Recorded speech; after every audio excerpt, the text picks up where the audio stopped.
Sorry about that, guys. I ordered some food and it showed up a little bit earlier than I expected it to.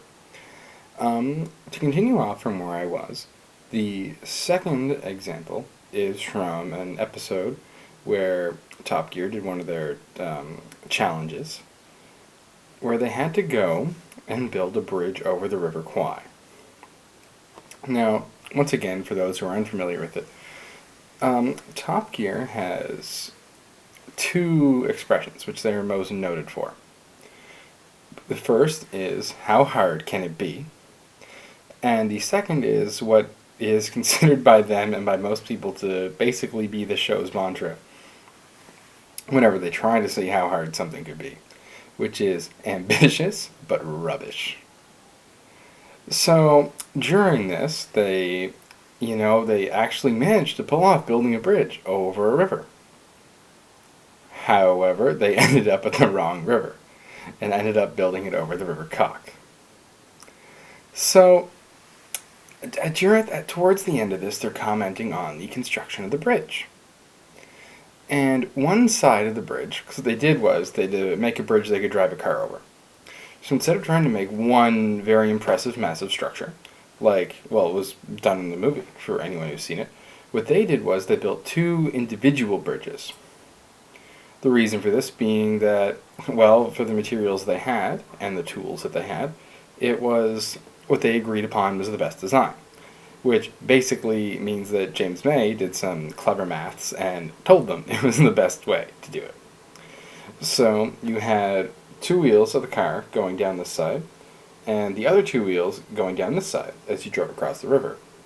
Now, in the picture, which I will provide a link to in the description, it's notable that one side is slightly higher than the other, and they're both a bit tilted off to one side. Now, the joke that Jeremy Clarkson makes, which would be a perfectly acceptable joke had it not been on television and broadcast to millions of people who decided to get offended by it. As an Asian person was walking across one of the two sides of the bridge, Richard and Jeremy were both looking at the bridge, and they're talking about, how good it looked and all this. And Jeremy's saying, yeah, but the only problem is there's a bit of a slope on it. Now, was it the best thing he could have possibly said? You have to almost say no, but at the same time your mind sort of goes, it was a play on words. But then you get into the whole argument with yourself of whether or not puns are the lowest form of comedy or not. This whole idea, I think, people need to interpret a very special way. Because of the way the show is designed, is that it's three blokes who are reasonably good friends going on a trip, an adventure, and doing something together. So, to me, before you get offended by a joke on the show, you have to put on the same ears that you put on when you're down at the pub or at the bar or the pool hall or just hanging out with your friends. If someone were to make a joke like that, then, right? You'd probably all just groan or, maybe have a little bit of a laugh about it. And then, you'd kind of make fun of the guy a little bit for making the joke. That's what Top Gear is like. It's just three guys hanging out. And people seem to have difficulty with that concept when they're watching the show. And it's something I don't entirely... I don't entirely understand about society. Is why is it acceptable if we do it, but it's not acceptable if someone who's in the public eye or somebody does it on television? I mean, and also the point they did this, I believe it was around season 19, season 18. I mean, at that point, people should have been familiar with the show's about and how lines are kind of taken on the show. There's not a lot of people who are new viewers at that point. And if they were watching it because their friends had told them about the show. So even then, they should have known what the show was about.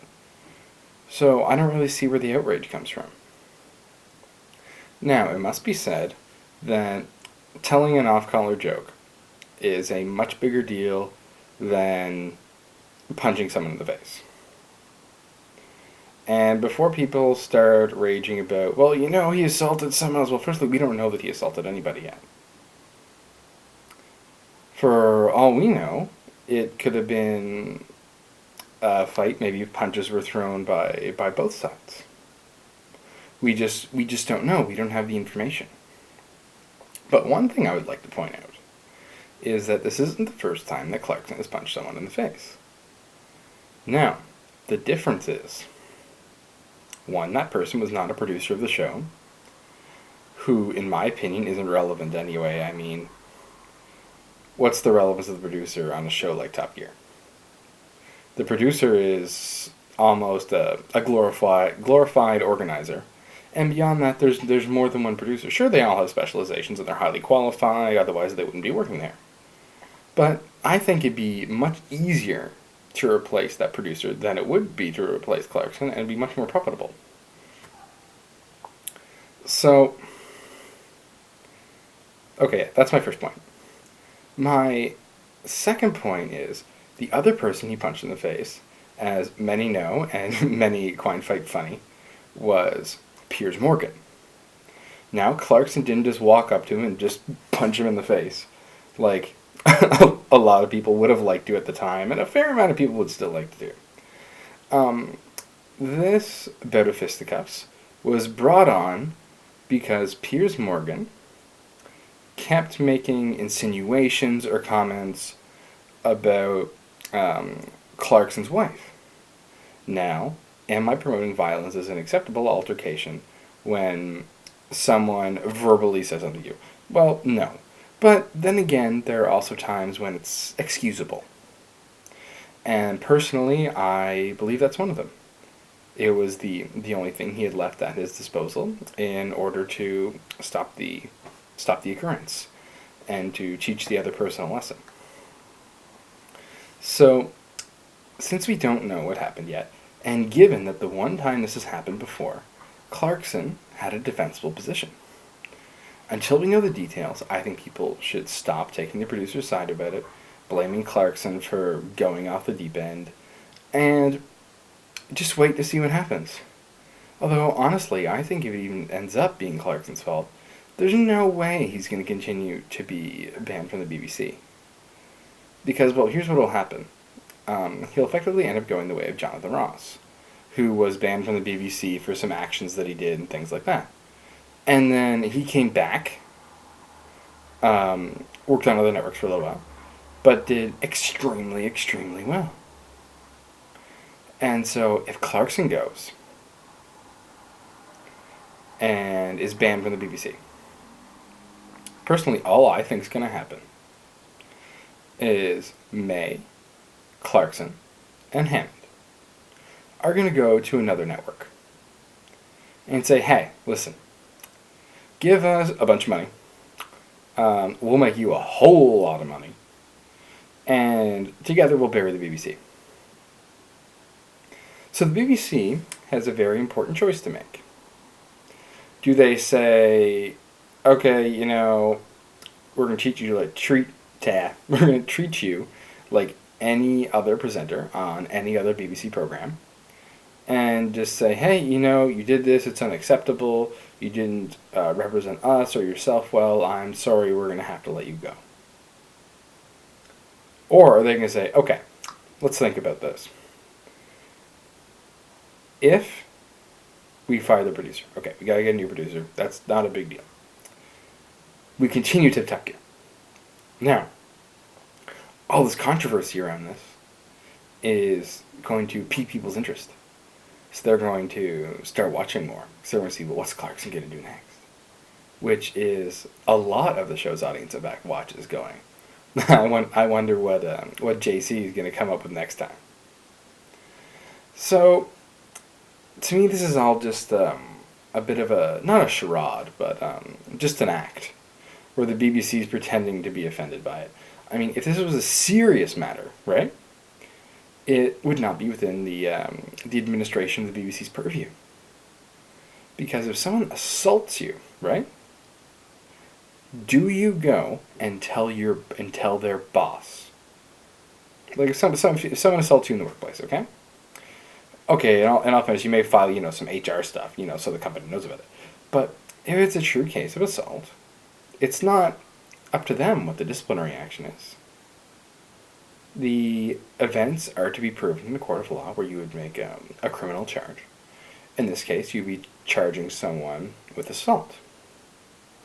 And if it goes through and it's proven, that the court believes beyond reasonable doubt that you were assaulted. Okay. Now, once the courts decide that, then your employer has confirmation of the allegation. At that point, they can have some kind of policy that kicks in to deal with this type of stuff. It would all depend where you work, but presumably there'd be some sort of grounds for termination for assaulting another employee. I mean, that would just make sense. But to fire you or suspend you, well, suspending is reasonable if it's with pay.